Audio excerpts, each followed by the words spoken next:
حد یہ ہے کہ جب کسی لڑکی کی کہیں شادی ہوتی ہے، دھیان سے سننا سارے لوگ، جب کسی لڑکی کی کہیں شادی ہوتی ہے تو شادی کے 1 سال یعنی نکاح کے دن سے لے کر 1 سال تک اس کا حق ہے کہ ہر مہینہ اپنے باپ کے یہاں جائے، ایک بار مہینے میں 1 بار جانا اس کا کیا ہے؟ حق ہے۔ کیوں جانتے ہو کہ جس لڑکی نے جس محلے میں جنم لیا، جہاں اس کی ولادت ہوئی، جہاں انہوں نے بچپنا گزارا، ان کی وہاں سہیلی بھی ہے، ان کے وہاں دوست ہے، ان کے وہاں یار ہے، ان کے وہاں سارے دوست احباب پڑوسی خاندان کے لوگ ہیں۔ 18 20 سال 22 سال کی عمر میں انہوں نے سارا کچھ چھوڑ دیا، کس کے خاطر؟ شوہر کے خاطر سارا کچھ چھوڑ دیا۔ تو اب شوہر کے اوپر لازم ہوتا ہے کہ بیوی کو اپنے ماں کے یہاں جانے سے نہ روکے۔ 1 سال تک مہینے میں 1 بار جانا اس کا حق ہے۔ جب 1 سال مکمل ہو جائے تو تا حیات پوری زندگی سال میں 1 مرتبہ جانا بیوی کا اپنے ماں کے یہاں حق ہوتا ہے، چاہے ماں باپ زندہ ہو یا نہ ہو۔ ارے جو ماں باپ زندہ نہیں ہے لیکن ان کے بھائی تو ہیں، ان کے خاندان والے تو ہیں، اس لیے ہر شوہر یاد رکھے کہ بیوی پر کبھی یہ پابندی نہ لگائے کہ تم ماں کے یہاں مت جانا۔ تو بات کیا چل رہی تھی کہ کیا بیٹی باپ کی اجازت کے بغیر، بیوی شوہر کی اجازت کے بغیر گھر سے باہر جا سکتی ہے؟ تو بالکل جا سکتی ہے۔ گھر سے باہر مراد کیا ہے؟ اپنے محلے سے باہر تم کہیں نہیں جا سکتے ہو، یا ان کے گھر میں تم نہیں جا سکتی ہو بغیر اجازت سے۔ جس گھر سے تمہارا شوہر ناراض ہے، جس گھر سے تمہارا شوہر ناراض ہے، مان لو کہ فلاں گھر سے تمہارے شوہر کی نہیں بنتی ہے، تمہارا شوہر فلاں گھر والے سے کوئی تعلق نہیں ہے، تو اس گھر میں جانا ہو تو تمہیں اپنے شوہر کی اجازت دینا کیا ہے؟ ضروری ہے۔ اب دوسری چیز سنو، اور ایک الزام لگاتے ہیں کہ دیکھو جی مسلمان لوگ، دیکھو اسلام مذہب میں یہ لکھا ہے کہ عورتیں خوشبو نہیں لگا سکتی، عورتیں خوشبو لگا کر بازار نہیں جا سکتی۔ آج یہ ٹی وی چینل میں دیکھیں گے اس طرح کا مولانا کو بلا کر کے بیٹھا دیتے ہیں، کہتے ہیں مولانا صاحب اسلام میں یہ لکھا ہے کہ جو عورت خوشبو لگا کر بازار جاتی ہے اس کو جنت کی خوشبو حرام ہے۔ بالکل یہ حدیث ہے، یہی حدیث ہے، لیکن حدیث کا ایک ٹکڑا وہ کاٹ دیتے ہیں۔ کیا ٹکڑا کاٹتے ہیں؟ مکمل حدیث کو سناؤ۔ اللہ کے نبی صلی اللہ علیہ وسلم نے کیا فرمایا کہ جو عورت خوشبو لگا کر دوسرے مرد کو دکھانے کی نیت سے نکلتی ہے اس پر جنت کی خوشبو حرام ہے۔ آپ بات سمجھ میں آئی؟ وہ پوری حدیث نہیں بیان کرتے، حدیث کا ٹکڑا کاٹ دیتے ہیں۔ جو عورت خوشبو لگا کر دوسرے مرد کو دکھانے کی نیت سے دوسرے مرد کا انٹرسٹ بڑھانے کی نیت سے نکلتی ہے اس پر کیا ہے؟ جنت کی خوشبو حرام ہے۔ بھائی عورت خوشبو نہیں لگائے تو کیا بدبو لگانے گھومے گی؟ عجیب یہ فلسفہ ہے کہ عورت خوشبو نہیں لگا سکتی۔ آپ کہاں ایسا کہتے ہیں عورت خوشبو نہیں لگا سکتی ہے؟ ارے عورت اچھا کپڑا بھی پہن سکتی ہے، عورت میک اپ بھی کر سکتی ہے، عورت بالوں کو سنوار بھی سکتی ہے۔ عورت کیا گندا رہنے کا نام ہے؟ نہیں۔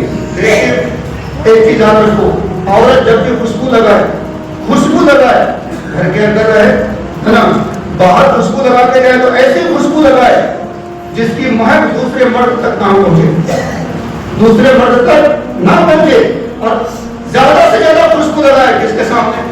شوہر کے سامنے۔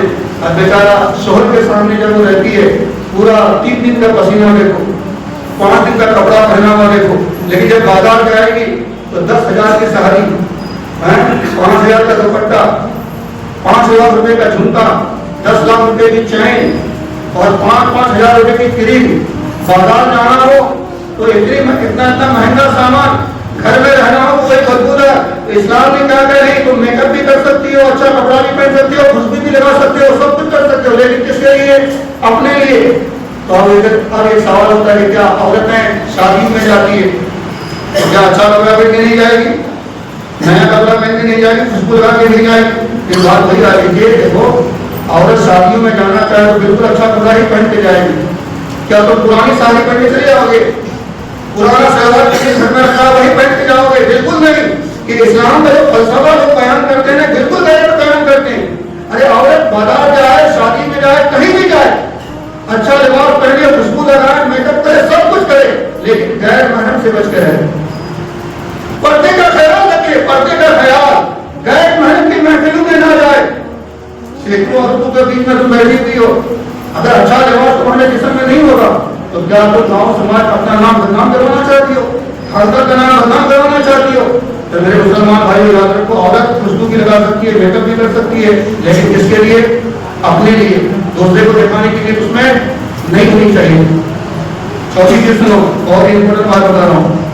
چوتھی چیز یہ کہ جب کوئی بھی جنتی آدمی مرتا ہے تو اللہ تبارک و تعالیٰ جنت میں اس کو 70 حوریں دے گا. حور عین کیا دے گا جی؟ بولو 70 حوریں. یہاں ایک سوال ہوتا ہے, اکثر یہ ٹی وی چینل میں سوال سنتے رہتے ہیں.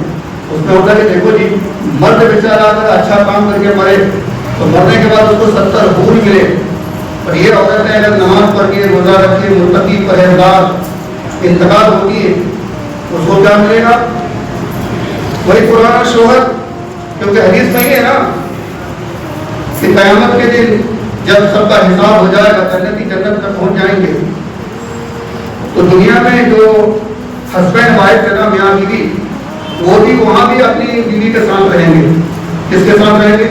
اپنی بیوی کے ساتھ. نورالم بھائی اپنی بیوی کے ساتھ, میں اپنی بیوی کے ساتھ, سارے لوگ کیا رہیں گے؟ اپنی دونوں نام اپنا دیے تو سب لوگ اپنی بیوی کے ساتھ ہی رہیں گے. تو جنت میں سب لوگ کس کے ساتھ رہیں گے؟ اپنی بیوی کے ساتھ. لیکن یہ سوال ہوتا ہے کہ مردوں کو 70 حور, یہ چیز پہلے ذہن سے نکال دو. یہ گٹکا کھانے والے, لنگور جیسا موڑنے والے حور کا سپنا دیکھتے ہو. ہر ایک کو حور ملنے والی نہیں ہے. نماز تو پڑھتے نہیں ہو, جمعہ نماز, اور حور کا سپنا دیکھ رہے ہو. برس میں ایک بار نماز پڑھتے ہو عید البقرعید کی, حور کا سپنا دیکھ رہے ہو. یہ بھول جاؤ کہ حور ہر ایک کو ملنے والی نہیں ہے. یہ لنگور جیسا انسان حور کا سپنا دیکھ رہا ہے. ارے یہ حور جس کو ملنے والی ہے, وہ جماعت کے بارے سنے ہو, وہ شہداء کی جماعت ہے, وہ مومنوں کی جماعت ہے. وہ جماعتیں ہیں جنہوں نے تن من دھن اپنی پوری زندگی راہ خدا میں قربان کر دیا, اسے حور ملنے والی ہے. ہم جیسے مسلمانوں کو نہیں. ہمارے تو 5 وقت کی نماز کا ٹھکانا نہیں ہے. ہم رات کو 1 بجے تک موبائل چلاتے ہیں, جب فجر کا ٹائم ہوتا ہے تو اس کو جاتے ہیں. کیا تم حور کا سپنا دیکھ رہے ہو؟ حور سے ملنے والی نہیں ہے. تو یہ چیز یاد رکھو کہ جنت کا حور ملے گی ضرور. جو مومن ہوں گے, پکے سچے مومن ہوں گے, اسے حور ملے گی. لیکن پھر وہی سوال کا جواب اب بھی باقی ہے کہ عورتوں کو کیا ملے گا؟ جو عورت بہت زیادہ متقی ہو, پرہیزگار ہو. سیدہ فاطمہ پرہیزگار نہیں تھی, حضرت عائشہ پرہیزگار نہیں تھی, حضور کی ازواج پرہیزگار نہیں تھی. وہ صرف اپنے شوہر کے ساتھ انہیں کیا ملے گا؟ تو ایک چیز یاد رکھو, چاہے مسلمان ہو, ہندو ہو, کرسچن ہو, سکھ ہو, عیسائی ہو, کسی مذہب کی عورتوں میں آپ چلے جاؤ, عورت کے نیچر میں یہ نہیں ہے, عورت کے فطرت میں نہیں ہے کہ 4 مرد رکھیے 5 مرد رکھیے. مرد کے نیچر میں یہ ضرور ہے کہ 2 3 4 بیویاں رکھ سکتا ہے. لیکن کسی بھی مذہب میں, کسی بھی دھرم میں عورتوں کی فطرت میں, نیچر میں یہ چیز نہیں کہ ایک شوہر کے علاوہ دوسرا شوہر رکھے. ہے تو بتاؤ, جو ٹی وی چینل میں سوال کرتا ہے اس سے پوچھو نا کہ کیا تم اپنی بیوی کو کہو گے کہ میرے علاوہ اور ایک شوہر رکھ دو, دو گے اجازت؟